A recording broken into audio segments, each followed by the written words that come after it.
Good evening and welcome to 90 Minutes. It's Monday the 7th of September. I'm Simon Alamandy and guess who I'm here with?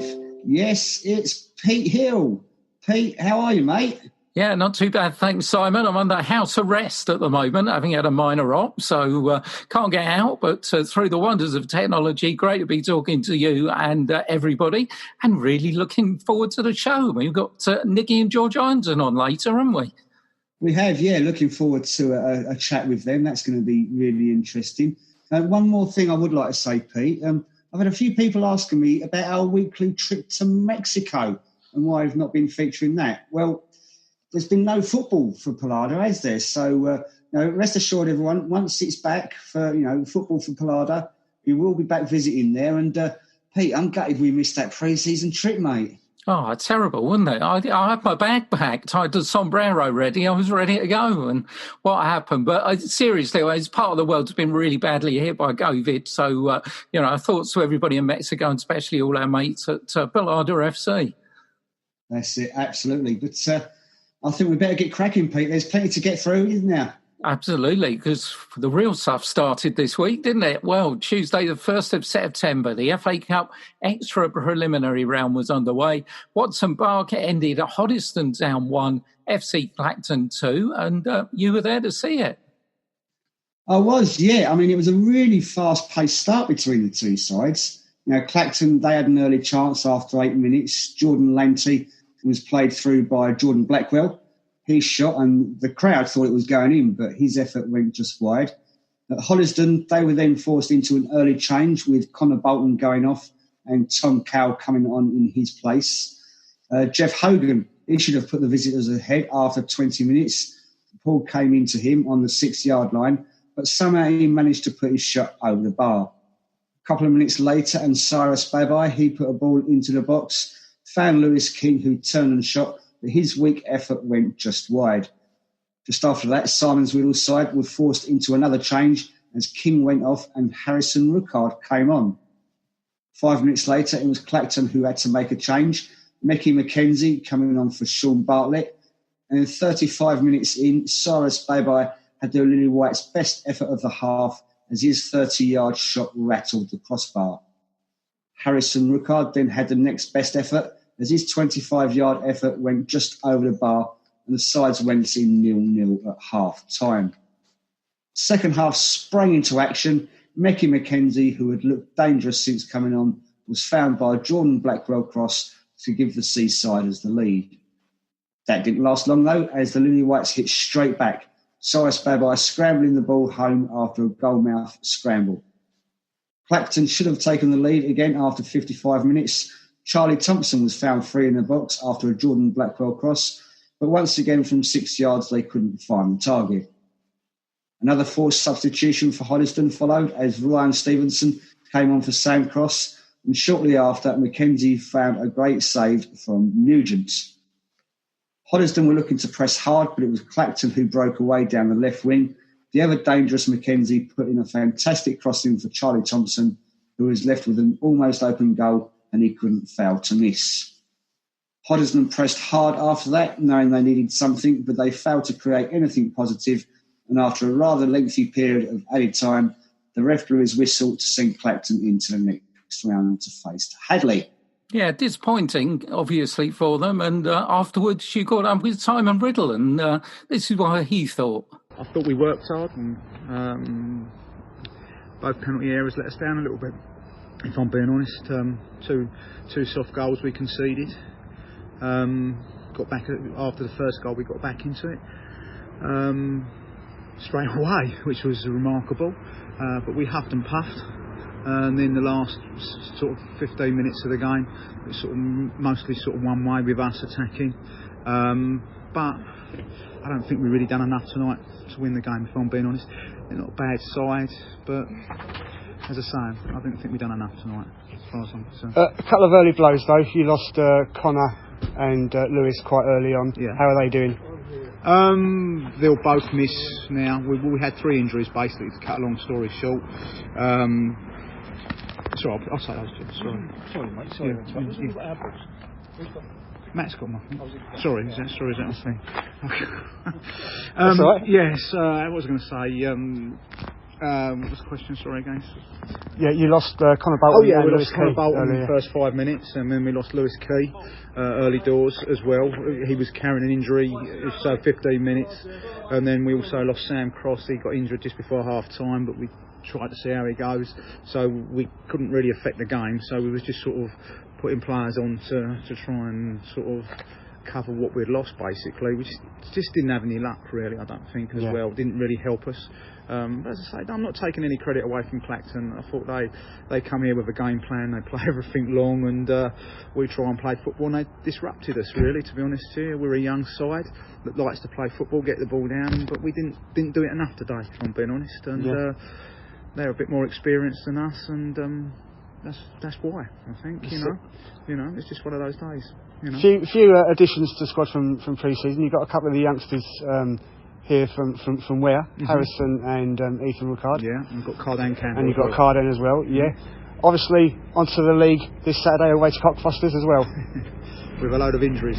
Yeah, it seems to be the story of last season as well, because you had a lot of injuries, didn't you? We did. We had three missing tonight. We had Cardan, we had Aidan Critchley, and we had Blue Gallagher that weren't available tonight. We've got Cardan and Blue back for Saturday, but Aidan won't be back until next Tuesday when we play safely. But in saying that, we've lost Connor Bolton, we've lost Lewis Key. Now for probably a couple of weeks, and we've lost probably Sam Cross maybe as well. So you know, it's the way it goes.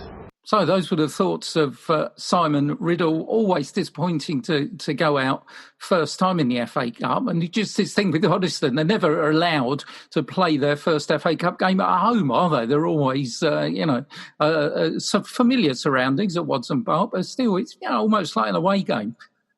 Yeah, it was unfortunate. I mean, I know they did ask the cricket club if they could play the game on the Wednesday, but that request was denied. And although we know they've played a couple of games up at Watson Park, it is kind of familiar for them, but there's nothing playing on your own ground, is there?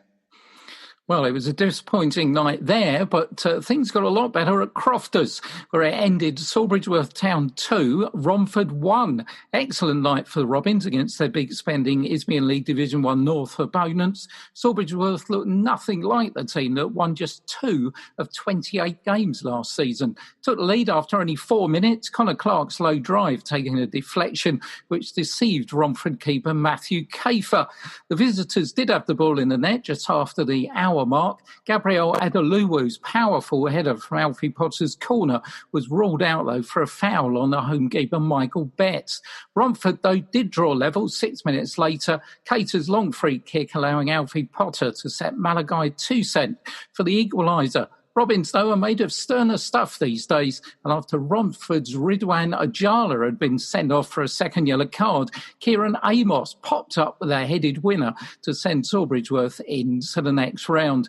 Kieran then celebrated on Twitter and told us the most amazing story of the week. He said, started lockdown at 21 stone and got myself back playing football after losing 6 and a bit stone. To say the feeling of popping up in the last minute to score the winner in the FA Cup was unbelievable. What a performance from the lads. Fully deserved win. And it was a story that was then picked up by the BBC and the Daily Mirror, who said Kieran from Bishop Stortford explained how he did it. He said, I completely changed my diet. No more kebabs, takeouts, fry-ups and in-game health foods, including yoghurt, fish and rice. I started going out with running with my brother Cameron, but my first 1 kilometre run in March saw me stop 4 times before I finished it. My first 5 kilometres took me 47 minutes, but then last month it was down to 21 minutes and 58 seconds. What a story, and what a winner. Well, I mean, that's fantastic. I mean, huge congratulations to Kieran. And Kieran, I will apologise because I did tweet that Jake Skeet had got the winner, and Jake Skeet corrected me. The only reason I said that, obviously, I was at the game at Watson Park between Hoddesdon and Clacton, and football web pages, Pete, good old football web pages, gave the goal to Jake Skeet. So, Kieran, I do apologise, but it was corrected by Jake. So thanks for that. Not quite as bad as the Isaac, Pedro and Ben Hurd Watson Park incident from last season, but getting close, wasn't it, for football web pages? But it's just such a bonus for the team. I mean, they played well pre-season. They only lost one of their pre-season games. And, Romford, we're talking Glenn Tamplin, we're talking big money, we're talking the team that we're going to do everything, and have had a whole load of finance poured in. Yeah, absolutely. I mean, we said last week about, what a good pre-season they've had. And obviously they've continued that, into the season proper. So, it looks like we could be in for a totally different season at Sawbridgeworth. Yeah, looking forward to it. Well, the night got even better with the news from Southend Manor, where it ended Southend Manor 0, Ware 5. Comfortable passage through to the next round for Ware. Never really allowed their Essex Senior League opponents to get a look in. George Casey and Marcus Milner were the two new old names in Wolves' starting lineup, and the visitors could have been in front inside 10 minutes. Scramble in the home box being cleared off the line. Within 5 minutes of that, though, Ware were ahead. Lee Rose rising high to head Adamson's corner wide of Manor keeper Michael Aqua. Andre McCollin could have made it 2, but after turning sharply, saw his shot at the base of a post. Visiting fans, though, didn't have long to wait after the half-time cuppa for Ware to stretch their advantage. Dave Kendall stabbing home from close range. 15 minutes later, the big central defender did it again, this time heading home Tom Bruno's corner. Largely untroubled in the opening period, Callum Kitchker was called into action once all night, turning a goal-bound effort over the top. Lewis Rose on for the injured Dan Rumans made it 4, and the home side again failed to deal with a Tom Bruno corner. Albert Adu adding a 5th after initially hitting the home crossbar, but making no mistake in heading home a Tom Bruno free kick seconds later. Paul Halsey introduced Jordan Westcott for his Ware debut 12 minutes from time, former Cheshunt man doing enough in the remaining minutes to suggest it would be a useful addition to the squad. We'll now face another trip to the Essex coast as Canvey Island await in the preliminary round. They may, though, be forced to travel without Dan Rumans, whose hamstring injury could keep him on the sidelines for some time. Ware FC supporters celebrated on Twitter by saying an excellent 5-0 away win for Ware to start the season in front of a good away following. All 5 goals came from set pieces, but the attacking play in the second half was like we hadn't stopped for 6 months. On to the next round. Good performance against Essex Senior League opponents. The only slight worry, obviously, the injury at Dan Rumans. Yeah, that's the problem, isn't it? There, I mean, hopefully, he's not going to be out for too long. But if hamstring, it sounds like it could be a little while that he's out for, Pete. And like you say, I mean, you say the Ware supporters, they were active on Twitter, looked like they enjoyed themselves, and there were some great photos from the guys there, wasn't there? They certainly looked like they had some fun.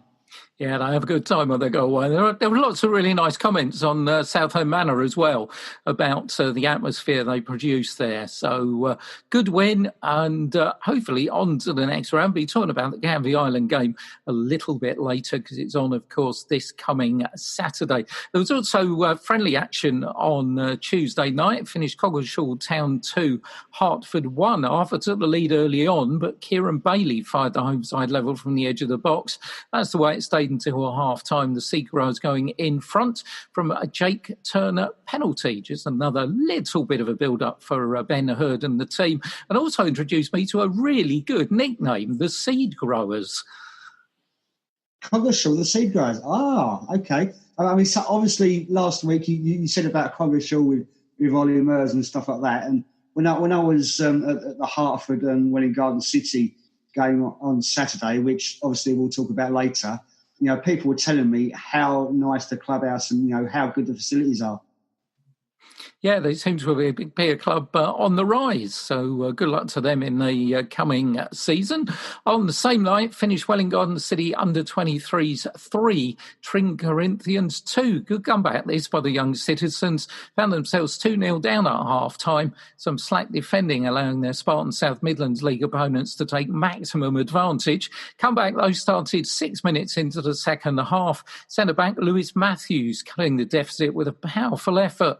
Minute later, it was 2-2. Alfie Warman slotted home. And 15 minutes from time, Harrison Cage, who's making a bit of a name for himself in that under-23 lineup, popped home the winner from 20 yards out to cap an excellent second-half display. Also on the same night, finished Lemsford 1, Hertford Heath 6 in a friendly. So we go on to Wednesday night and another FA Cup extra preliminary round tie. It was played at Arlesey Town's ground between Baldock Town and St Margaret's-Bury, and it ended at full time, Baldock Town 2, St Margaret's-Bury 2, St Margaret's-Bury through though 4-2 on penalties. Cracking cup tie this, ending a victory for the Bury, and it didn't look likely when Scott Piggott fired Baldock in front after only 7 minutes. The game changed though just after the half-hour mark when Piggott turned from hero to villain, receiving a straight red card. Despite their numerical disadvantage, Bulldogs still looked the most likely though for the opening half.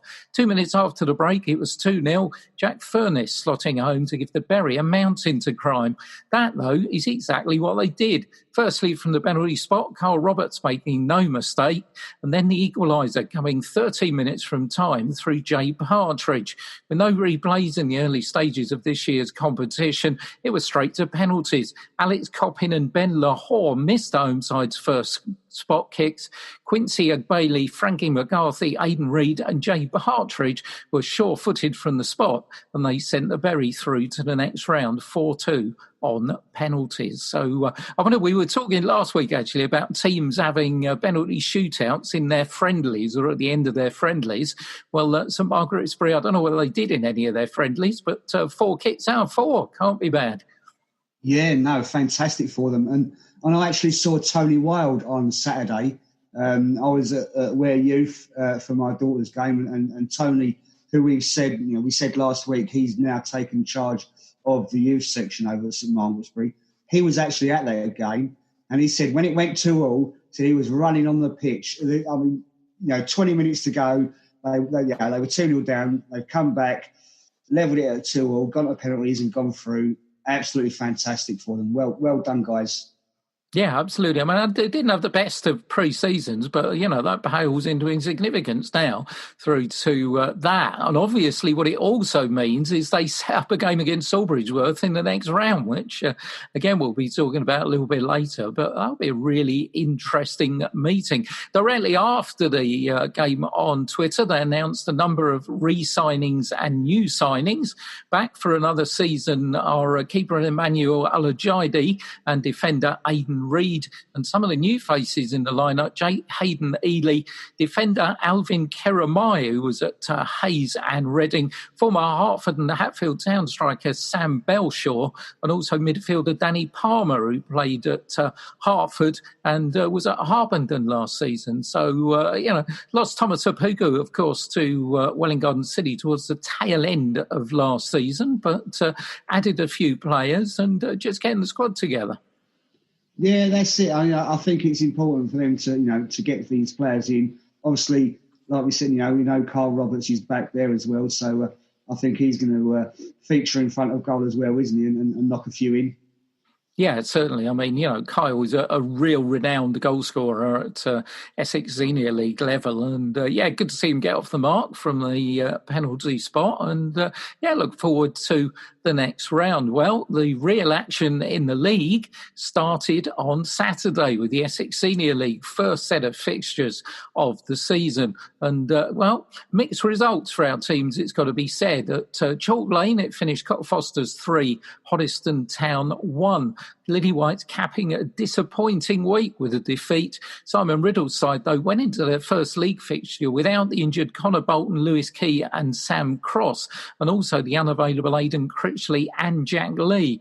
Despite that, though, Hoddesdon made a positive start with early chances for Cyrus Baby and Blue Gallagher. All that good work, though, was undone in the 16th minute when Reuben Campbell slotted the ball home at the far post to give Cockfosters the lead.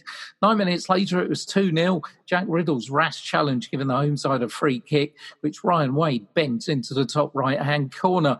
There was further bad news for the Lily Whites when Ryan Stevenson fell heavily and had to be taken off with what later transpired to be a broken wrist. 6 minutes from the break, they were given some hope when Harrison Rookard scored a debut goal to come up the deficit. Second half was a scrappy affair. The goal that broke Oddiston's resistance coming after 54 minutes. Poor marking again, leaving Carl Mullings to place the ball beyond the unprotected Liam Nugent. Oddiston's best chance after that fell to Cyrus Baby, who watched his lob sail just over the crossbar after good work by Harrison Rookard and Ollie Sharman. So disappointing afternoon again, going out the cup. But you've got to feel for Simon Riddle because his team a little bit down to the bare bones. I mean, he was missing Connor Bolton, Lewis Key, Sam Cross, Adrian Critchley, Jack Lee, and now unfortunately Brian Stevenson, who of course we wish well with that broken wrist. But they're down to bare bones already, and the season's just started. Yeah, I mean, this was what I spoke to Simon about last Tuesday as well. They had them injuries then, and last season it seemed to be the same situation. They had so many injuries, didn't they? Yeah, I do, absolutely. I mean, I know he's got a good squad. He's got a big squad, but you just cannot have those injuries and two such key players as well. The likes of Connor Bolton, Sam Cross, Jack Lee not being there as well, Aidan Critchley, you're looking at real first-team players here, which you can't call on. If Ryan Stevenson is missing as well, then we know he's added Cardan Campbell, the Rookard brothers, but still, it's a big loss so early. And the game's coming quick and fast because Essex Senior League now goes Saturday, Tuesday, doesn't it? That's it, yeah. I mean, it's not going to be easy for them, but hopefully it's not going to be too long before they're all back. And, just so long as he can put a full-strength squad out. Absolutely. Well, a little bit after the Lord Mayor's show for St Margaret's-Bury away at Enfield. Enfield playing their games at Bishop Stortford these days. Finished Enfield 0, St Margaret's-Bury 0. And I've got to say, I can't tell you anything about that game because I can't find a report anywhere on the web. So I don't think, obviously, maybe it wasn't all that memorable. I'm not sure. No, I mean, this is the unfortunate situation that, that we get sometimes, isn't it? Sometimes we can't find anything that's gone on. But, St Margaret's-Bury guys, let us know, how your games are going. Send us a report and, hopefully we can report on how your games go in the future. Absolutely. We'll put it right out there. And actually, talking of that, really another excellent result for Salisbury's on Saturday. Finished Southend Men 2, Salisbury's Town 5. And the hats off to Salisbury's who will admit that their Twitter coverage, etc., wasn't brilliant last year. This year, well done, guys, because it's absolutely spot on. They've even got now a new little commentary Twitter feed, which takes you through all the action in their games. So whoever's doing that, thumbs up. Absolutely well done. So the Robins capping an excellent 4 days with another resounding victory. I mean, 2 wins in 28 games last season, 2 wins in 4 days this time around. Just shows how things have turned round there. They had to do it the hard way, mind you. To start with, going down a goal down after Luca Frankis fired the home side in front. Good reaction from Salisbury's though. Kieran Amos forcing a goal line clearance before producing a screamer of a volley to put the visitors level. Watch for that one on Twitter. Really hit it sweetly. Amos headed a second before the break, but soon after the restart, the home side were level again. Luca Frankis getting his second of the game. The last season, Robins will have crumbled at this point, but it's clear this team are a much different proposition. Cav Clark firing them in front. Horace Ormsby securing the first league points of the campaign before who else but Kieran Amos popped up and had the final say, curling home a free kick to finish off his hat-trick, and an absolutely memorable week for everyone at the club. Kieran Dodson quit Twitter again after the game. After the week I've had, I didn't think it could be topped, but then I went back to a hat-trick in a 5-2 win. Salisbury Town fans said, opening day win for the boys, absolutely brilliant. Kieran Amos with a hat-trick. Does it get any better? Love this club. Does it get any? Well, we hope it gets better, but it's been a heck of a week for them. I mean, what a start, after, like we've said, the problems they had last season. But let's forget that, Pete. Great start, great week for them, and hopefully upwards and onwards. Yeah, I think there were signs, to be fair, towards the end of last season with some of the players that were beginning to come in. And I think it was a case of knitting the team together, wasn't it? And the team were almost kind of knitting together as they were playing last season. So I think, probably that pre-season that they fitted a lot of friendly games pre-season, probably more than any of our teams played pre-season. And I guess that's really done the job in knitting this team together. And, they are going to be absolutely flying in terms of confidence now. And that's one thing they didn't have any of at the beginning of last season. Got it in the hatfuls now. That's it. And we've spoken before about how important that confidence is. So, hopefully, it will take them forward and we'll see them flying up the league table. Yeah, going to be following their progress with interest. Just have a look at some of the promotion favourites in the Essex Senior League, how they got on the first day. Finished Redbridge 2, Saffron Walden 2. Good win for Hadley 4, Woodford 0.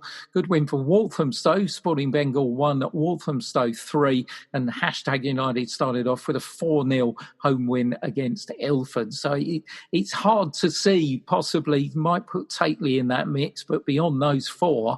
And, I suppose Saffron Walden might be a little bit disappointed with dropping points away at Redbridge. But as far as Hadley, Walthamstow and the Hashtag goes, it's business as usual. Yeah, I think, once again, like we said, from last season, it is going to be the usual suspects up there. And you expect, Walthamstow, I expect Hashtag to do good things as well. And, Saffron Walden, Hadley, but I'm going to say now I think it's going to be a battle between Walthamstow and Hashtag. Yeah, I think, I backed Walthamstow last year, didn't I? And it's going to be difficult. I'll still say watch Hadley, actually. I think with a season at not a season, but 28, 29 games at Essex Senior League level, found their feet. They could be in there, certainly, for the shake-up. Well, that was the action in the Essex Senior League. A couple of prominent friendlies. One of them, of course, was at Hartingford Berry Park, where you were, Simon, and finished Hertford Town 1, Welwyn Garden City 1. Yeah, I was there. Great game. And obviously we'll be talking to Nicky and George about this game, during half-time.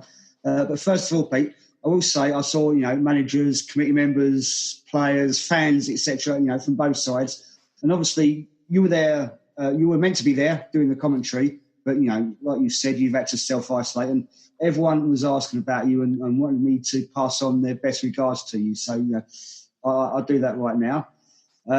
First of all, cheers. Just like to say thanks, everybody. Nice to be missed and hopefully see you all next week.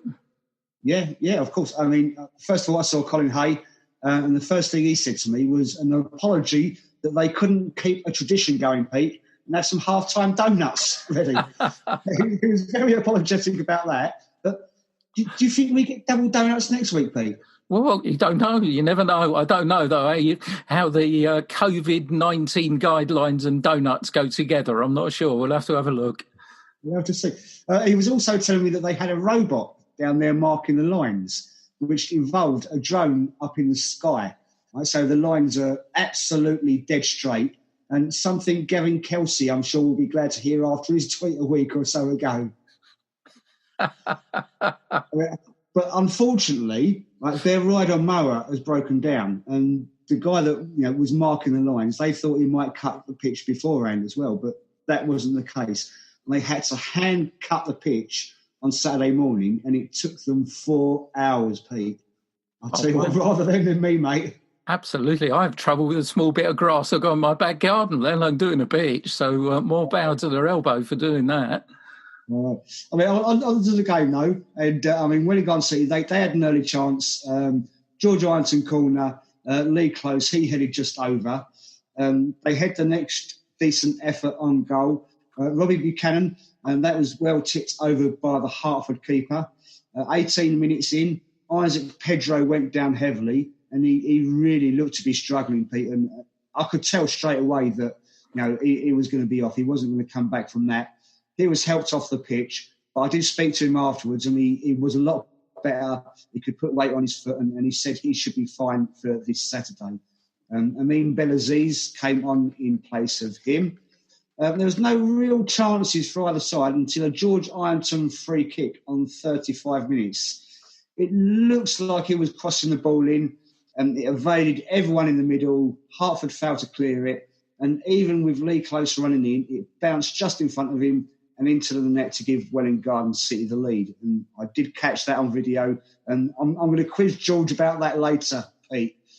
After 42 minutes, Ben Wayman had a driving run into the box. He twisted and turned, shot on goal, but Charlie Crowley deflected the shot into the path of Luke Geimer, but he could only shoot over. On the stroke of half-time, a Ben Hurd free kick resulted in a goal-wide scramble, but Hartford just couldn't get the ball over the line. The ref blew for half-time, and as the two teams went into the tunnel, there was a bit of a scuffle. The ref shouted, "Everyone right bang," into your dressing rooms, and as the teams came out for the second half, he had words with Ben and Jesse Walkley before that started. A few changes were made early in the second half, and Ben, who was originally playing as a centre-back, he'd moved to right-back. He made a driving done around the right, found Ben Wayman, who knocked the ball over to David Ogbonna, whose effort went just over. Jordan Kimoshi came on for Jack Vasey on the hour mark. He was working hard to impress Nicky, and a good run down the left saw a cross for another substitute, Thomas Apoku, but he couldn't connect. A couple of minutes later, Kinoshi again, cross for Eusebio da Silva. He was just a yard or so behind and couldn't quite reach the cross. More substitutions followed, and with 15 minutes to go, Hartford equalised. David Ogbonna, who had worked hard all game, found space down the left-hand side to cross for Lewis Adrian, who had an almost empty net to slide the ball home. Adrian was booked a couple of minutes later for a late tackle, and then 2 minutes after that, Kinoshi saw red after a late confrontation with Ben Hurd. Ben had brought him down, Kinoshi grabbed him by the throat, Ben grabbed him, and the referee saw it. There was that coming together of the two, and Ben knows what he's doing. And to me, it was a harsh sending off. Just before the final whistle, Eusebio and Chris Gosling clashed. Eusebio went through, crossed for Charlie Payne. He was free in the box, and he should have finished, but it was excellently saved by the Hartford keeper. And that was it, Pete. Final whistle went, and like I say, it was very hotly contested. There was a lot of confrontations, between the players. Ref didn't have a great game at all. He didn't seem to to handle things well. But in the end, I think a fair result. Yeah, it sounds like a not so friendly, but I tell That's you, exactly what it was. It's kind of difficult, isn't it, with this season where it's not like the normal pre-season build-up, is it? Guys are raring to go, and you're kind of coming back and playing football that maybe you didn't even expect to come back and play, and I guess those things are going to happen. And you can't criticise players for commitment, certainly, because normally friendlies are fairly tame affairs where you don't get anything, do you? So that's it. But I don't think you can go into a friendly looking to play softly, because you do that if you go into challenges softly. That's when you can pick up injuries. You've got to go into it and treat it like a normal game, as far as I'm concerned. Yeah, absolutely. I mean, interesting comeback for Welwyn Garden City. I know it's Big Goal Mensa's back after they had a bit of a clear out of Bedford Town because the whole management team at Bedford disappeared. I don't know whether it's anything to do with finance or what, but Nicky was very quick to snap up Big Goal Mensa again.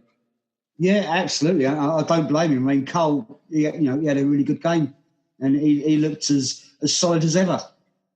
Yeah, it's going to be another useful acquisition. Well, that's what happened at the Bark. Meanwhile, in Essex, it finished Heybridge Swifts 2, Ware 1. 2 wins in 14 visits to Scraley Road, became 2 in 15, as Ware conceded 2 second-half goals in their penultimate pre-season friendly.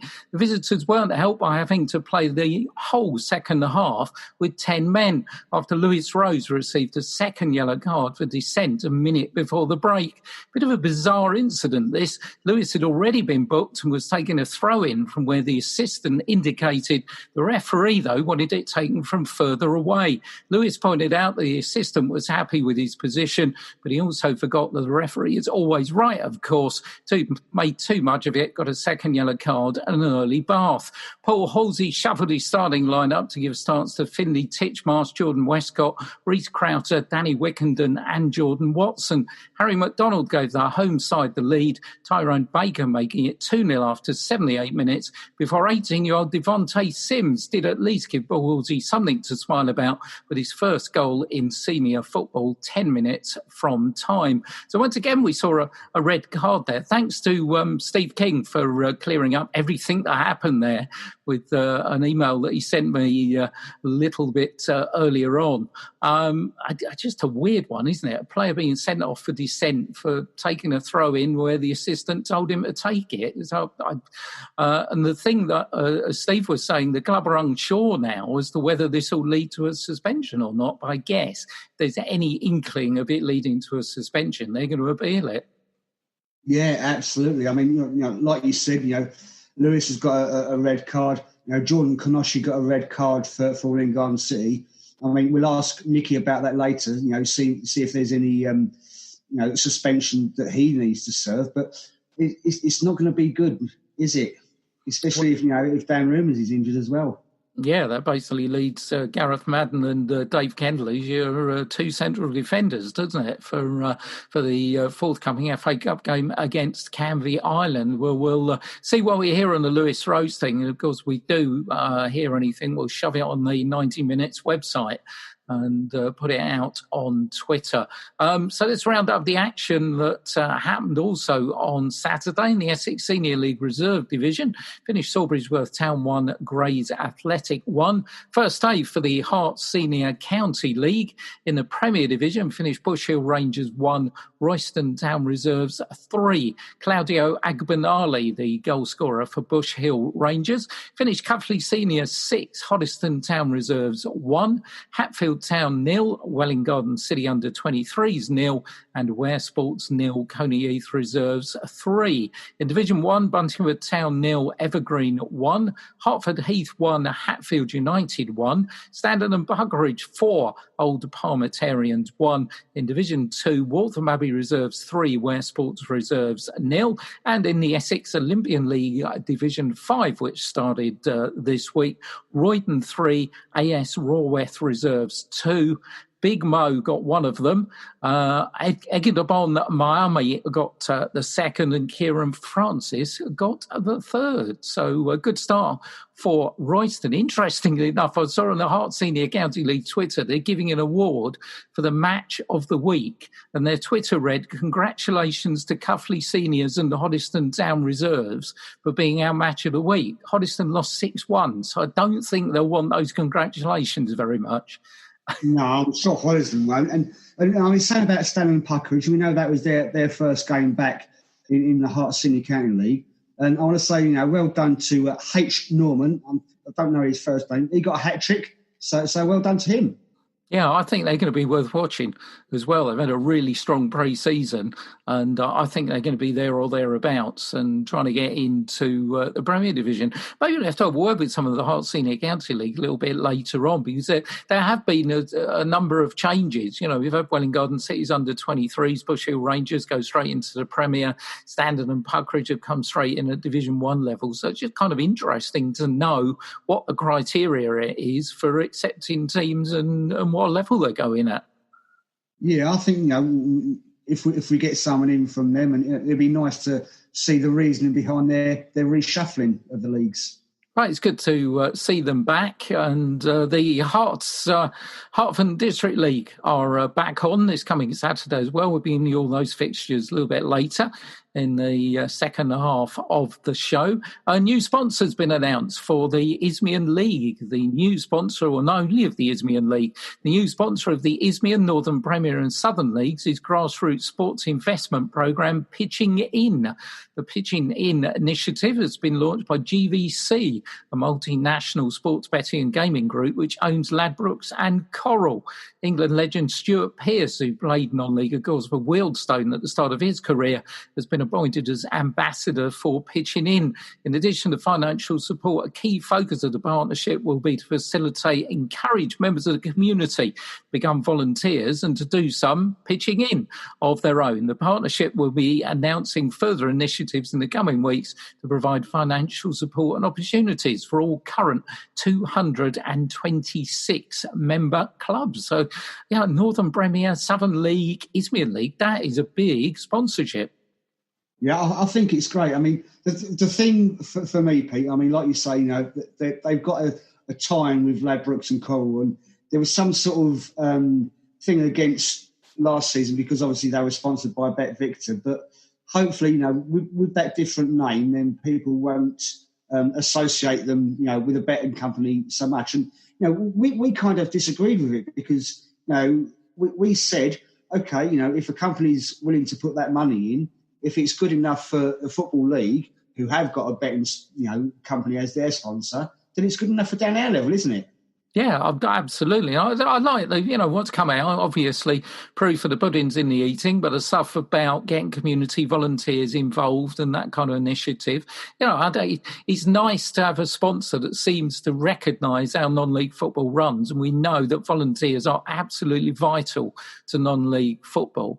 And so I think, you know, it is nice at non-league level to have a sponsor that, in someone like Stuart Pearce as well. I mean, Stuart Pearce was an electrician, I think he was, when he was playing for Wealdstone. He knows non-league football. So instead of having a multinational company that, you know, wants it for the recognition or whatever, we actually appear to have a company that know a bit about non-league, which can only be a positive. Yeah, absolutely. I couldn't agree more.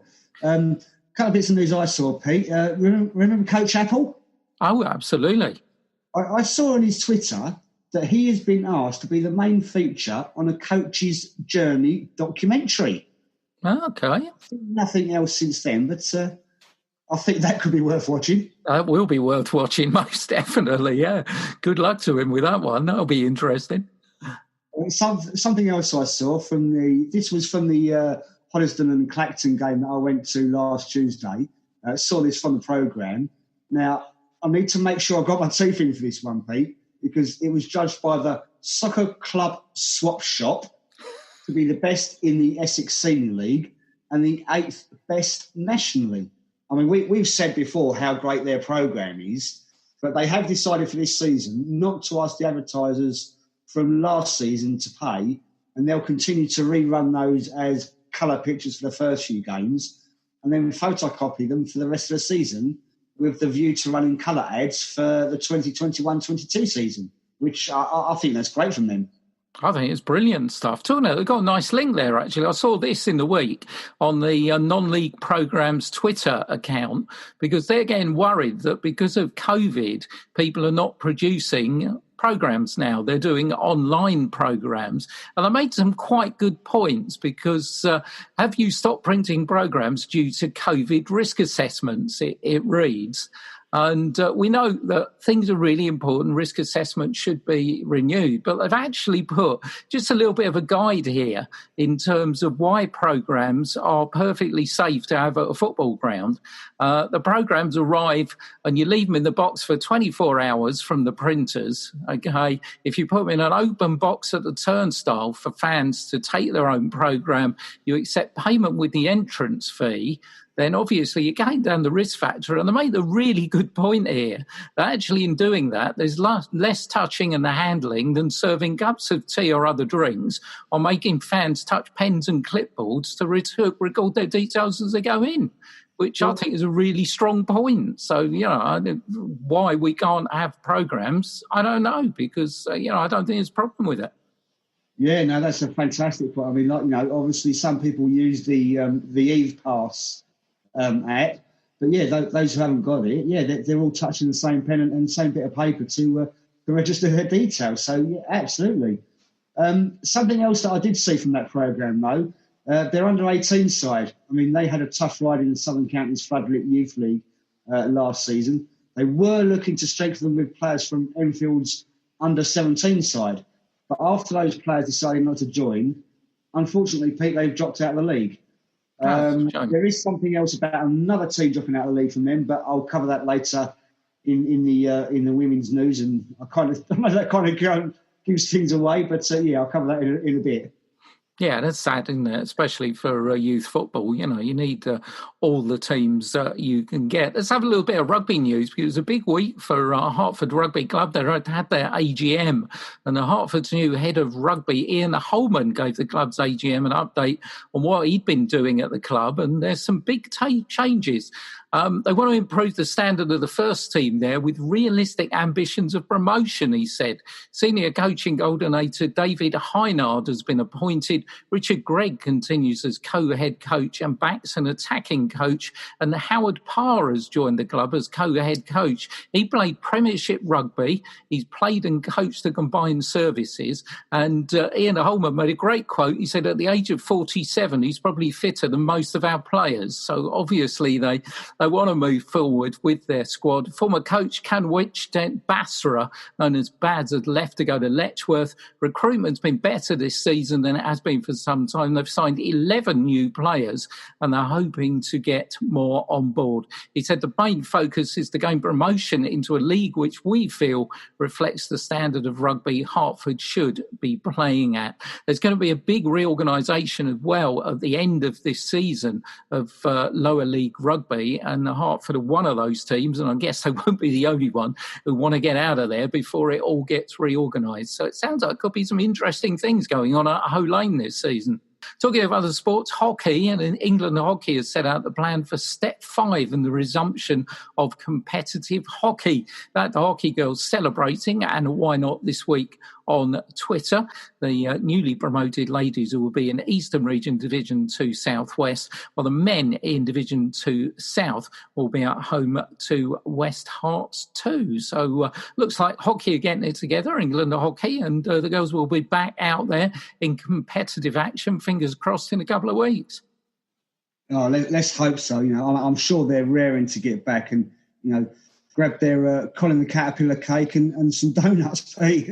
Yeah, those donut glasses have been missing, haven't they? So I wonder who's going to get the first donut of the new season. That's going to be hotly anticipated, I think. As to that first donut of the week, I think I'm going to put my money on Lucy Whittemore. On that note, I'm not saying anything. I'm not saying a word. It's time for half time.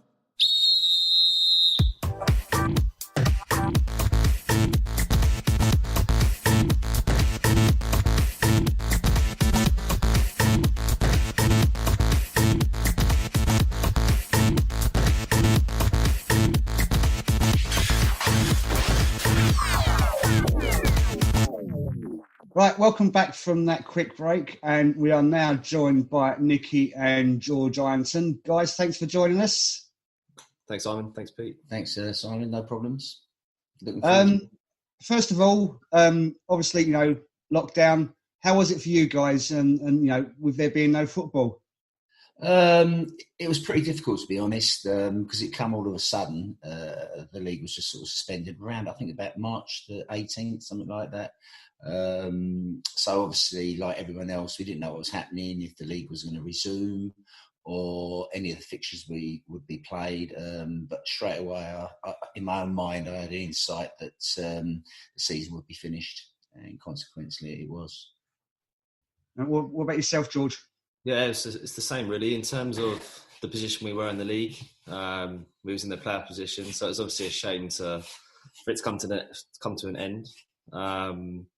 Yeah, I mean, obviously, it is what it is. We're back now. It's a bit of a longer break than normal. So, yeah, looking forward to the season. Yeah, I mean, Nicky, I mean, you came out and you said before that obviously it was the sensible thing to do to stop football. But, I mean, discounting that, how disappointing was it for you and the club that everything was declared null and void, considering the position that you were in?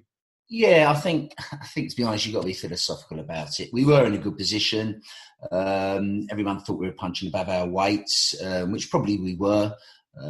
Beginning of the season, we were sort of 80-1 outsiders in the league, so we were doing well. But in the bigger picture of everything, lives come before anything else. So I think you've got to put that aside. And I know we all love football, we all miss it, but I think you really just got to take it on the chin and just accept that's what it is and get on with it and see where we go this season. Obviously, we've got a lot to live up to again and see where it takes us. What was the disappointment in the squad like, George? I think it's the same as just what the old man's just said in terms of everyone's been understanding about the situation. Obviously, again, the position where we were in was very good. But, yeah, I mean, everyone's been accepting of it. Everyone's in the same boat. It's not just our club. It's not just our team. So, yeah, you can only kind of take it in your stride. And now football's back, so look forward to the future. That's it. And, in the future, George, I mean, there's been a few additions made to the squad. I mean, we was chatting on Saturday about that, and Charlie Crowley's come in, and you was telling me how well he's integrated with the squad and come in. And what about the others as well? Has everyone settled in really nicely? Yeah, I think obviously coming in, we didn't have everyone come back from last season for various reasons, whether it's to be with work and people going to other clubs. But when people like Charlie have come in, he showed what he can do very, very early on. Saved a few penalties, free kicks. He looks good. But yeah, I mean, we've got some new players come in, some younger players. We've obviously got the under-23s now, which is a big bonus to kind of add to our squad and the depth of it. So yeah, I think everyone's kind of getting to know each other again. It's a new season. Looking to push on. And I mean, speaking about them youngsters, Nicky, Alex Harris, he's gone over to America on a scholarship, hasn't he? So, I mean, he did say he's going to be listening from over there. So, good evening, Alex. I know you were saying last season to us, Nicky, how highly you rate him, didn't you? And I'm sure he's gone with all your best wishes. Yeah, Alex and Brodie, obviously, the two players that have probably got the best future, have come out of the youth team at Welwyn Garden City. Again, I mean, they're only 18, coming to 19. So you've got to see how they progress. But they've got the potential and they've got the right attitude to go on. And, good luck to Alex. He's got a scholarship. I'm sure he'll do well. It'll give him great experience. And this period now, sort of 18 to 21, it's a huge transitional for players to go from sort of youth football to men's football. So I think if you're going to acclimatise to the physicality of it, you've got a chance. Obviously, if you can't, then you struggle a little bit. So, I wish him all the best and everything. I'm hoping Brodie, who's had an up and down season again, a little bit unfit when he's come back. So hopefully he'll get back to his, his potential that he had last year and, get into the first team. Yeah, I mean, going back to last season a little bit, George, again, when we were speaking on Saturday, you said that, you felt you was worth the position that you was in the league. Mm-hmm. And your dad said, maybe you surprised a few people. Do you feel the same? And did the squad feel the same about that? I think, as he said, I think we were seen as underdogs going into the season. And I think maybe after the first kind of half of the season, people didn't really know what we were about and what we were capable of. I think within the camp, the players that we have, I know, and I think the old man knows that we had the players to finish fourth and warrant finishing fourth or in the playoffs and where we kind of finished. So we're under no illusion that we had the kind of core players and players that were good enough to do that. I think this season people might look at us a bit differently. Yeah, do you think you're going to have that bit more attention on you this season at all? Oh, definitely, yeah. I think we're probably a little bit of a surprise package last year. Obviously, we went to Halesowen and won there, so I think they'd be right up for it to play us again this year. Same with Burko. We went and won 4-1 there on New Year's Day. But on our day, we're a very good side. Obviously, we haven't got that same squad as we had last year. We've lost 2 or 3 players that... which obviously I didn't want to lose, but again, they've gone to clubs for, as George said, various reasons, obviously to progress or play for higher wages, etc. But again, you've just got to take that on the chin and get on with it. We're trying to replace them players in the squad. We're probably a little bit behind schedule at the moment. Not really where I want us to be, but hopefully in the next 2 or 3 weeks we'll gel a little bit better. We're still looking at players into the squad and still trying to integrate players into the squad. Obviously, Charlie Crowley was a big addition, and he's integrated brilliant. So there's 1 or 2 we're working on, and hopefully, we might get a little few diamonds come out of the under 23s and perform for us. Yeah. And what about pre-season? You've had 7 games, I think, pre-season. Well, no, 8 games now pre-season. How happy was you with how the squad's been looking? Reasonably happy. We're nowhere near where I want us to be. It's been a bit of a stop-start season, obviously because of the COVID. Pre-season hasn't gone to how I wanted it to go. It's been a little bit different from how we trained, and we started the games a little bit earlier because we didn't know if the season was going to start on the 19th, etc. Obviously, our first game, competitive game, is next week. It's Saffron Walden. So I actually think we're probably 3-4 weeks behind where I want us to be. Again, I'm not really worried too much on results. I'm looking for performances, but there's a lot of players in the side. George, for example, hasn't even done 90 minutes yet. So that doesn't bode well. But again, I try and get the squad to peak around about October, November, and not this early. So again, we'll see where we are. We'll soon find out next week against Saffron Walden, which will be an extremely hard game. Yeah. George, with, you having this pre-season for the last month or so, and with there being such a long break for you, how do you prepare yourself for that as a footballer, to having, not played or trained or anything for 4 months and then getting back into it? Well, it's been very different to a normal kind of break in between seasons. I think normally it's about 6 weeks, 7 weeks in between a season. As you just touched upon, we've had 3 or 4 months off. So kind of over the break, just kind of doing as much as you can in terms of runs and trying to tick over and keep as fit as you can. But it's obviously unsettling for everyone, having that long break off. But with pre-season, you can never kind of judge how the season will go from pre-season. You've got to take it game by game, try and get as fit as you can. Just kind of understand it's not kind of a normal situation. But hopefully we'll be hitting the ground running soon. It's pretty hard as well to get the system you want to play with the players you've got. I try and get players to play to the system I want to play. Obviously, 2 of the players that are lost, obviously you want to go is Jordan Watson and Callum Stead, but that's their choice. So they're hard players to replace, especially with the restrictions on budget this year, which hasn't helped. But I presume most clubs are probably in that predicament as well. So you've got to cut your cloth accordingly. So I'm trying to get to players to, actually stay into the system, but perform as well as them 2 players did. So again, Jack Vasey just got fit again. So, I'm trying to incorporate 2 forwards together up front, see if they gel. We just got Robbie Buchanan from Stopfold, who's another good acquisition. Yeah. So I think he'll do well. Jordan Kanoshi, we're just trying to wait for his overseas visa, everything to go through again. So I think he'll do well, but we're just a little bit behind where we want to be. So hopefully if all them little incidents come to fruition, we'll have the squads, to kick on a little bit. But again, defensively in midfield, there's not a lot of difference for where we were. The core of the team stayed, which obviously I was very grateful. But forward-wise, we're just not where we want to be. So that's the only worrying aspect at the moment. Yeah. Again, George, we spoke about, finances and the kind of impact that it's possibly had on the club because, you've got the facilities that you hire out there. You've got the 3G. You've got the the bar and the function facilities that you hire out. And clubs like yourselves, that really has a big impact, doesn't it? Oh, definitely, it's a massive impact. I think, especially the bar.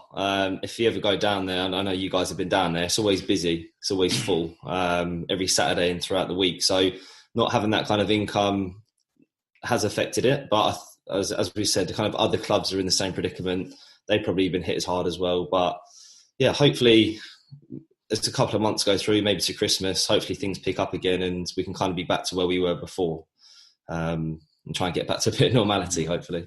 The clubs it won't affect are the clubs that have a single beneficiary who just put their money in, week out. So it won't affect them. Obviously, what you just touched on, the bar, the hiring of the 3G, numerous events they have down the club. It's sort of, they just didn't have no income for literally 3 months. So it's obviously hit the club very, very hard. So that's understandable. I knew that, I knew it'd be impacted on us. But to be fair, the majority of the squad have been absolutely brilliant. They know the situation, know the scenario. Everyone I've got in the squad wants to be at the club and wants to play. And that's, the most heartwarming thing I could say about them. I'm really grateful that they've all wanted to stay. We've got a really close-knit squad as well, so it's good.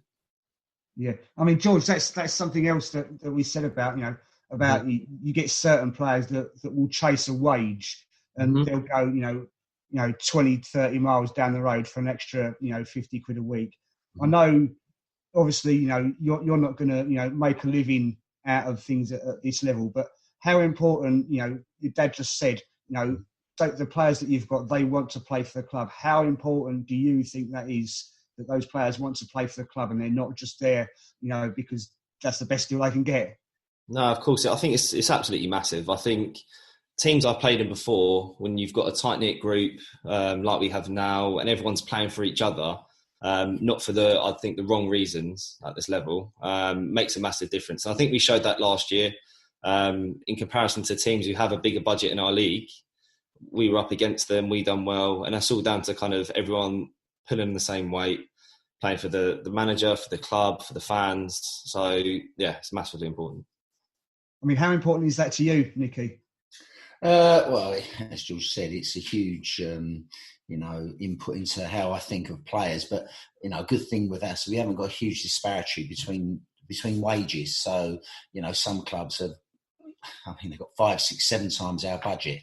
But all I know is every player I've got in the squad is there for the right reason. So, we've got no big-time Charlies, no one deluded. And some of the players that have obviously gone to other clubs, they've got in their mind that they're going to be a conference player or a football league player. I mean, it's great to chase the dream and, get up the ladder, but sometimes you've got to be careful you don't border on delusional. And some of these players, I think, do. But, all that have gone, I wish them all the best. Hope they do well. No hard feelings. They've done well for me, and that's the way it goes. I've taken players off of other clubs. People take players off of me. It's the way the world is. So there's no point being bitter at it. You just got to wish them all the best, and hope they get on well. That's it. And I know from when you came in, to speak to us last season, about some of those players that you've had that have played for you and have gone on to have a good career in football, haven't they? Yeah, there's a lot of them that have gone on and played in the Football League, in the conference. But they were probably a little bit younger, but some of the players that have gone on, they've gone on to clubs where they feel, more safe and they know their wages are guaranteed, etc. We haven't got a great budget, so I can, I've had Callum Taylor done well for me last year, but he's gone on to East Thurrock. Good luck to him. It's a league higher. And I hope he does well. He's a good lad as well. He's a nice boy. I think he'll do well, and you can understand it. It's some of these boys that are playing, it's their only income they get. Some of them, they haven't actually got jobs at the moment, and I presume it'll get worse, the unemployment next year. So, if they could pick up an extra £100 in their wages, it's sort of a no-brainer. So, you got to wish them all the best and hope they do well. Yeah, I mean, with the fact that obviously there's been no football, fans have missed it. Can you see yourself getting, a few extra people through the gate at all? Well, I hope so. I thought that's one thing that was disappointing last year. I thought at times we played some good football. Obviously, we were fourth in the league. There was a good atmosphere down there. And I thought we would have got more fans. But I tell you, when I look back here, it's probably one of the worst weathers sequence we had last year. It rained, I think, for about 12, 13 weeks continuous. A lot of the games were postponed, and it doesn't bode well for, encouraging people to go down. But I think maybe with this COVID and the ticket system, you might be selling out 200 to 250 people every week, which is guaranteed, which is, something that is good that's come out of it. Whereas someone might say, I might go, I might not go. But they think, well, if you don't get a ticket, you won't get in. So hopefully that might kickstart it. I think that's one of the club's biggest aims this season is to attract more fans from the city, kind of interject it a bit more within the community. Yeah. The actual committee have done brilliant. They've got business proposals, supporters proposals, come and support your local community club. The committee, the chairman, the vice chairman, they've all worked extremely hard. So it looks as if we're all going in the right direction. I think we're all on the same page. We're all, totally focused on where we want to go. It's just that, we've got the football and the club have got to grow together. So it's something we're going to work on and see where it takes us. But at the moment, we're in a good place. We've got a very, very good squad for what we've got. So I'm over the moon with that. We'll just see where it takes us. But again, as long as the players realise we've got to work probably harder this year than we did last year to attain the same position. Yeah, last season the club were doing a bit of a deal on entry prices last season. Is there anything like that in the coming? Yeah, I think they've got a few ideas in the pipeline. I was talking to Lee Corbett the other day, and he said that they do this. They haven't actually finalised the prices this year, so again, we'll wait and see. But hopefully they just gauge it on how much we can actually get. But it's not as if they want to be extortionate about the price. They've just got to be pitch it at the right level. I don't know the FA Cup game is going to be that, but I would imagine, Second Warden got a few supporters come in, so I'd hope we'd get 250 to 300 people in that game, which would be good. So we want to put on a good show on that. We haven't been in the FA Cup for a few years, have been going out in the first round. So I've tried to gear everything towards this Saturday and get the players built up for this game. So this is where it really, really starts. Also, the stadium, it was last year the Isabel Hospice Stadium. Is it staying as that, or is it referring back to Hearns Way? I haven't got an idea on that, but I think there's a committee meeting tomorrow, so maybe something to come out on that. I actually think they're looking for a sponsor to put their name to it. So, again, in the climate we're in, it's very hard to get the sponsorships that we had last year, and I think we've lost one or two. But again, as I said, the club are putting together packages to try and get the community to help out. And, the club's a sleeping giant, really. It's just you need a little bit of a kickstart and everyone to pull on the same rope and get us into the direction we need to go. Yeah. On to Saturday, obviously I came to watch you in that game against Hertford, with pre-season friendly, which was hotly contested, shall I say. Obviously, it's a local derby. George, from a player's point of view, playing against a local team, and although they're not actually direct rivals because you're in a different league, does it add a little bit of extra meaning for you? I guess it's there between the clubs. As a player, I played Hertford many times for Welwyn. I think more so back then there used to be a bit more of a rivalry. As you touched upon, we was in the same league back then and playing with each other frequently. So now probably not so much, but I think obviously the clubs have history, so there must be something there. Yeah. And so come on, tell me about that free kick. You're going to say it was a shot? No. No, it's just obviously we work on it in training. Just try to aim the ball towards the goal as it is kind of intended. If everyone misses it, it goes in. But I did think Carl Mentor was going to get his head to it. He said he's improved his heading, but it doesn't seem to have happened. But no, obviously it was good to score. That was my first goal this year, so it's good to get off the mark, even if it was a cross shot. But no, yeah. I thought Lee Close was going to get a touch on it at the end as well. I know, yeah, I thought so too. Well, they both tried to claim it, but good job got the video. So I've got the video evidence. Yeah, definitely. Evidence, yeah. He's had 5 clear headers, Lee Close, this year, and hasn't hit the target. So hopefully he's saving them up maybe for Saturday. Let's hope so. Yeah. One other thing, Jordan Kanoshi got sent off, Nicky. Does he suffer a suspension because of that? Well, my personal view on the whole game, I was pretty disappointed with the way it was played, really. The referee wasn't a great ref, but he tried his best. But I thought there's a lot of antagonising between both sides, really, but there's some unsavoury comments going towards the referee and the linesman, and not the right connotation that you'd want to hear in games like that. And I think that's why it overbroad and everything. And Jordan's not that sort of player at all. So, he was grabbed around the neck and he retaliated. He got sent off. But fortunately, spoke to the referee afterwards, and that wasn't one of his main concerns. One of the main concerns was sort of the verbal abuse he was getting from one or two players. So the red card and I think the yellow cards are going to be rescinded, so they won't go through. So that's a good thing. Unfortunately, he's not available anyway because the international clearance doesn't come through. So we'll wait and see on that. But yeah, I think it took away, what the game was about Saturday. The second half just pitted away. It was it was just unsavoury. I didn't like the atmosphere. I didn't like how it went. So I just told our boys not to get embroiled, as I didn't want anyone sent off, etc. And I just thought the last half hour we didn't play anywhere near how we should have played. But again, it's a learning curve. We'll have that provocation as the season progresses. So you just got to deal with it and be emotionally devoid of getting involved in them sort of instances, because it doesn't do the team any good. Yeah, no, absolutely. So you've touched on it earlier. Season starts for real this Saturday. You've got the FA Cup preliminary round against Saffron Walden. George, I guess the boys are raring to go. Definitely. It's always exciting to play in the FA Cup, even if it's at such an early stage. But I think in terms of getting the season kick-started, it's been a long wait since last season. And we was obviously doing well last season. So to be able to now try to continue that run that we had last year and put it into practice now, it's good to start the FA Cup.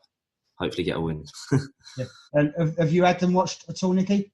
Yeah, I've been watched twice. So, I know quite a bit about them. But we're under no illusions. They're a very, very good side. Probably them and Walthamstow would be fighting for that title in that league, and we played Walthamstow the other day, who are again a very good side. We played well on the day, but yeah, they were 2-1 down against that little Oakley, and then Lewis Francis come on and got a hat-trick for him in the last 30 minutes. So we know a little bit about them. I hadn't watched twice, but it's just on the day. If we turn up and play to our full potential, we've got a good chance of winning the game. If we don't, if we're slightly off it, they'll take advantage and they will beat us. So it's down for myself and the staff to get the boys up for it and ready for it. Yeah, and then obviously, the week after, you start the league campaign, starting off away to Wantage Town. Yeah, it just seems, I think it's a reverse of last year, how the fixtures sort of turning out. But again, that isn't going to be like the Wantage Town last year, because they've got a complete new playing staff, completely new managers, coaching staff, everything. So again, it's a little bit into the unknown. I got a report on them when they played a game the other day. But yeah, I think we've got to be on our mettle and ready to play. It should be quite a nice pitch as well, so looking forward to it. We got hard. I mean, the first 6-7 games, there's no easy games in that league, so if we're not again keyed up for it, we'll come unstuck. I mean, you say about that league, I mean, we've said before about the amount of travelling that you have to do. Does that make it a little bit more difficult? I think it does a little bit, yeah. Yeah, I think it does a little bit, because we're the most southern team in the league. So if there wasn't the COVID, I think the leagues would have been reorganised this year, and we'd have been probably playing the Wares and the Hertfords in a different league, more locally. So we've probably got 12, 13 games to travel to the Midlands. So it is hard for us. It will be hard for us. And I find all them teams, they're big, they're physical, they're strong, they're very organised. They're a huge part of their little community town. So wherever you go there, wherever you play, like Hales Owens, massive, Corby, Bedford, they're big football clubs in their area. So, we're just sort of little side in comparison to them. But we just got to take it and get on with it. But Wantage to be a hard game. It's I know last year that they weren't great, but when you have a complete new change of manager and playing staff, everyone's got something to prove. Yeah. And what about you, George? Does the travelling bother you at all?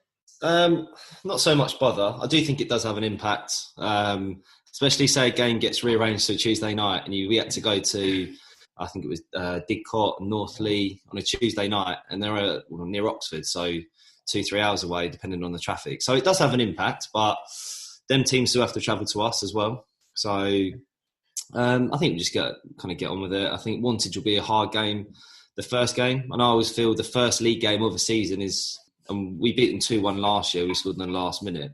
So it does show. I think the first game will be tough, but yeah, we'll be ready hopefully. Pete, was there anything?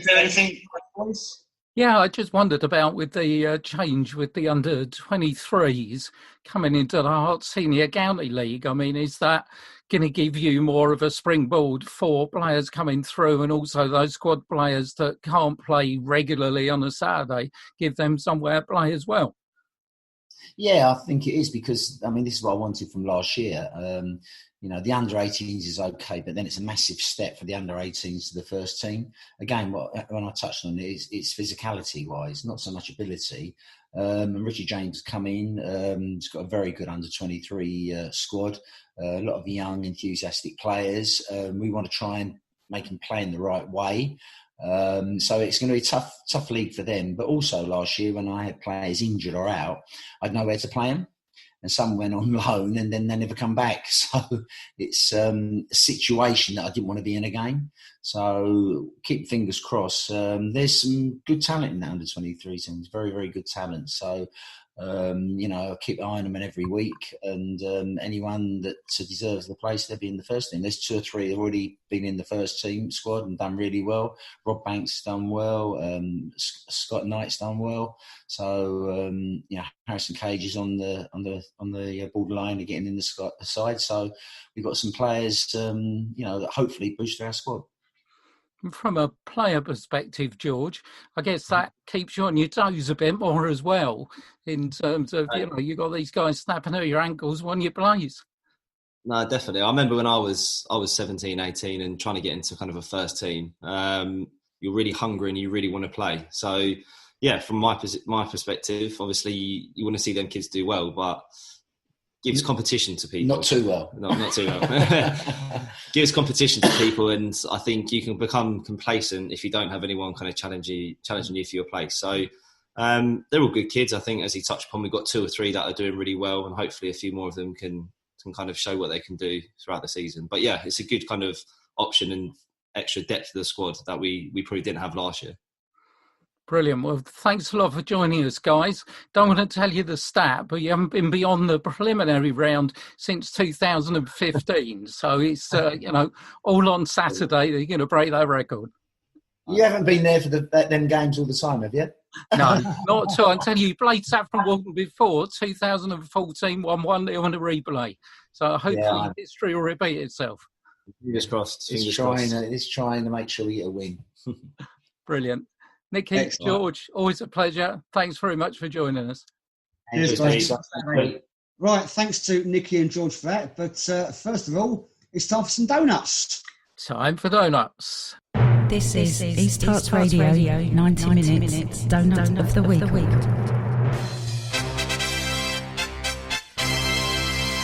Okay, first one I've got goes to Bury chairman Steve Dale for his amazing rant this week against the newly formed AFC Bury. So he's the chairman who is trying to get Bury back into the pyramid and has failed on every occasion. So a bunch of really committed fans have gone away and they have formed AFC Bury. But unfortunately, he's not a great fan of the newly formed club, because he said, if you go on Bury Market, buy a suit off a stall, go home and sew an Armani label in it, does it make it an Armani suit? Or you buy a pair of Calvin Klein boxers off another stall, but then is there always the bloke who has a pair of Calvin Kleins on when you're changing at the gym? Well, there's your answer. A fake is a fake, however you package it. So that's his thoughts on the new AFC Bury. They are no more than a bunch of fake Calvin Klein boxers or an Armani suit. It's a little bit rough, that, isn't it? He doesn't sound too keen on them, does he? He doesn't sound too keen, but there we go. So we'll watch that story with interest, because I'm sure AFC Bury might come back with a few interesting comments of their own. So what you got? I've got a nomination for St Helens Town FC. And last Thursday, their FA Cup match against Camel Laird 1907 FC. With 2 minutes to go, one of the goals wasn't in place. It was actually on the concrete, off the pitch, behind the goal line. And you'd think, they were doing their warm-up and, where was the goalkeeper? I mean, it was up to a referee's assistant and some fans to get the goal in place. St Helens, they went through 5-4 on penalties after a 1-1 draw. And, Pete, hopefully the goal was still in place for a shootout. Well, yeah, it always amuses you to that bit where the referee's assistant goes and checks that the net's in place at the beginning of the game. So it must have been a bit interesting when it actually went and there wasn't a net. I mean, I don't know. I've got another one from a couple of weeks ago. Okay. I want to nominate Leon's Florent de Silva from a UEFA Youth League game between RB Salzburg and Lyon. Lyon had a penalty. De Silva took it. It was saved. It had to be retaken because of an encroachment. The second penalty was saved, which had to be retaken as the Salzburg keeper Daniel Antosh moved off the line. The third penalty, guess what? It was saved again by Antosh. First two went to the keeper's right. Last one to his left. Missed all three. Florent de Silva, you're a donut, mate. Absolutely. I mean, he needs some lessons from St Margaret's-Bury, didn't he? I mean, want to know how to take a penalty. Ask those boys. Okay, the final nomination this week goes to England fan Chad Thomas. Now, we know that football fans have been forced to find new ways of supporting their teams of late, but one loyal England follower took it to a whole new level this week. As Gareth Southgate's side took on Iceland in their Nation League opener in Reykjavik, Chad Thomas could be found watching the action from behind the fence on the perimeter of the stadium. That was despite the prospect of 5 days quarantined alone in a hotel room on arrival before the match, which was to be played behind closed doors. It was a combination of factors which deterred all his fellow Three Lions supporters, but of course not our man Chad Thomas. He's a Frickley Athletic fan from South Elmshire in Yorkshire. He made the 3 hour £70 flight to Iceland, spending £410 on an 11-night stay to be present for the Three Lions' largely uninspiring return to action. And even if it was uninspiring, he would have had to watch it from behind a fence. Yeah. A couple of things I do want to mention, Pete. Last week's donut, that goes to the 11,000 Twitter fans, the 11,000 Twitch fans who watched that stream.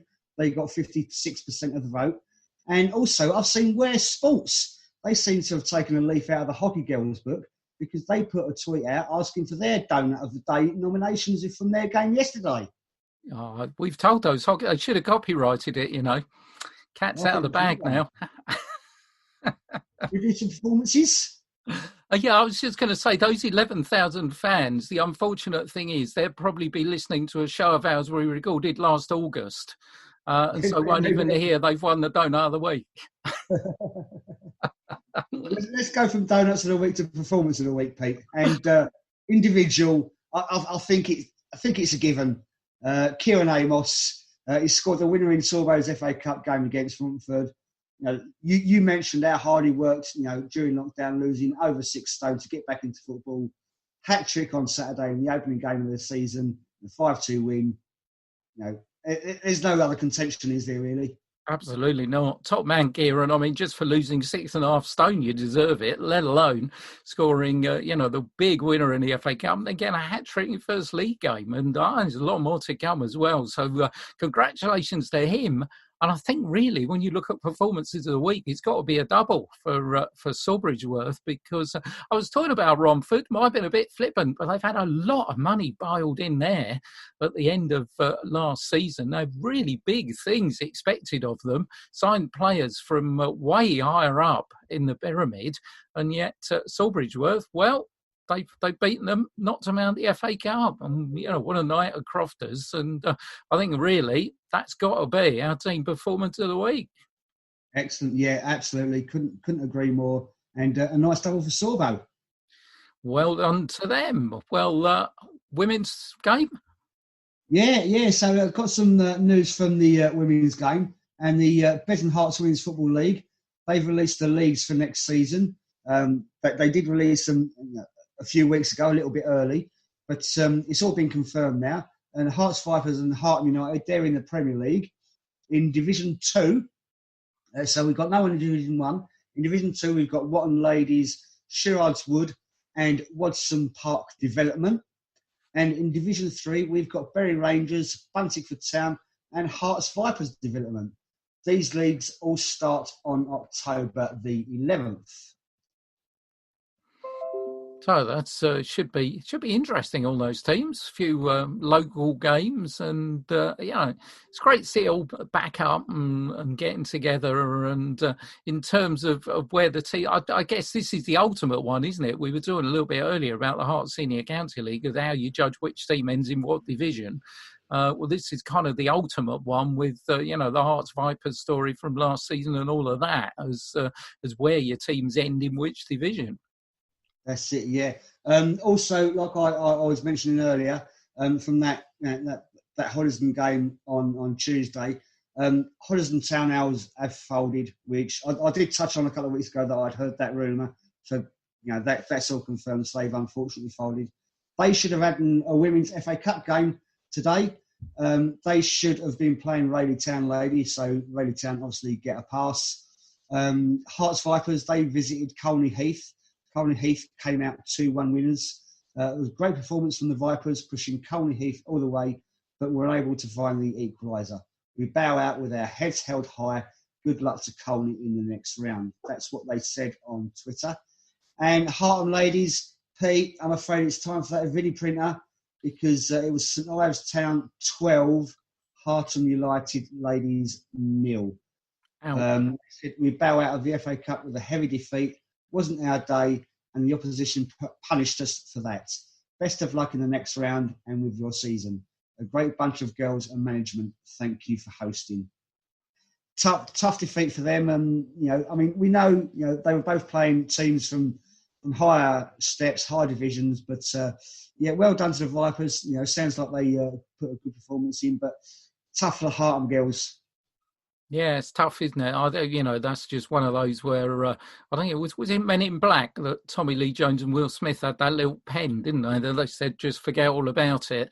I think that's what you have to do and move on to the league programme. It was the FA Cup, okay, nice dream, but hey, the league's the bread and butter. So, just forget it and move on to that. That's it. And speaking of moving on, shall we move on to next week's fixtures? Absolutely, a lot to get through as well. Starting tomorrow night, Tuesday, the Essex Senior League, Sawbridgeworth Town at home to Clapton and the Hoddesdon go away to Tately. That'll be a tough game for them. Friendly at Wadson Park, where against Hendon, would love to be there, but I won't be. Hearts Senior County League Premier Division also, Glen Sports against Ware Sports, and Welwyn Garden City Under-23s entertain Sandridge Rovers. On Wednesday in the Essex Senior League, St Margaret's go to Sporting Bengal United. In the Hearts Senior County League Premier, it's Royston Town Reserves against Hoddesdon Town Reserves. Bush Hill Rangers at home to Wingate and Finchley Development at Wadson Park. Brings us nicely around to next Saturday. Means a lot to me because I'll be released by then and out to watch some football. The FA Cup preliminary round, Canvey Island against Ware on their travels again to the Essex coast to reach the third qualifying round. Of course, last season, first round back in 2007. Tough tie this, though, against Canvey Island. They got a good record in the competition. Third qualifying round last year before going out to Bowers and Pitsea. Hartford against Malden and Tiptree. Looking forward to going down to that one. Hartford, who went out preliminary round last season, of course. Malden and Tiptree, well, they reached the second round, losing to Newport. Beat Orient away, if you remember it, in round one. I have met once before, 2010, Malden winning that 4-2. But there have been big changes there, as Ben told us last week. So that'll be interesting, as will what's going on at Crofters, Sawbridgeworth Town against St Margaret's-Bury, two of the heroes from the week just gone. And then Welwyn Garden City, as Nicky and George were telling us, against Saffron Walden Town. That's going to be a really interesting game as well. In the Hart Senior County League, Bush Hill Rangers against Welwyn Garden City under-23s, Hoddesdon Town Reserves against Cuffley Seniors, and Ware Sports against Glen Sports. In Division 1, Bovingdon Reserves against Hertford Heath, Hatfield United against Standon and Puckeridge, Old Parliamentarians against Buntingford Town, and the Harford District League is away again on this coming Saturday. In the Premier Division, MKS Carpentry against Bengio Trinity, Ware Trinity against Mill Lane, Westmill against Bogus Jogger Benito, and Wormley Rovers Vets against Allenbury's. In Division 1, Buffs FC against Thunderidge United, Hertford Heath Reserves against Albury, and Nazing against Watton at Stone. In Division 2, Bengio Trinity Vets against Buntingford Wanderers, Greenbury United against Bullies Crusaders, Much Haddam against Hertford Heath A, and Waltham Abbey A against Mangrove. They're not one of our teams. I've really missed saying Boccas Jogger Benito, so I'm glad the Hartford District League's back. That's it. I mean, that was one of our favourites from last season, wasn't it? I mean, there is also this week the FA Youth Cup, Pete. Wednesday night at Hertford Town, they've got Mayhem Baker Eastbrook Community. And on Friday, Ware are visiting FC Clacton. FC Clacton again. Yeah, can't shake them off. No. They can't resist a visit to the seaside, can they?